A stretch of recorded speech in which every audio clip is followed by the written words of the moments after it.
أهلا وسهلا بكم. كالعادة مستمرين بتغطية كل أهداف وملخصات لاعبينا السوريين ومنتخباتنا الوطنية.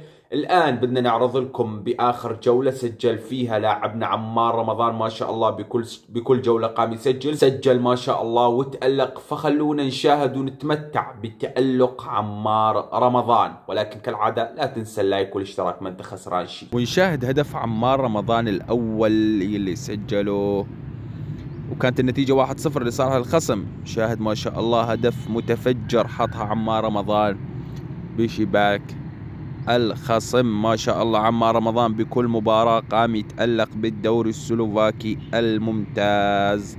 شاهد هون إعادة الهدف الأول ما شاء الله قنبلة. أما الهدف الثاني اللي سجله عمار رمضان فأيضا أتى ما شاء الله من تمركز جيد لعمار، وضعها في شباك الخصم ليوقع على ثنائية بالمباراة اللي انتهت 3-1 لصالح نادي عمار دوني عسكستريدا. ولساتني عند كلامي، عمار رمضان راح يجينا بنسخة متفجرة جدا إن شاء الله بالتوقف المقبل أمام باكستان.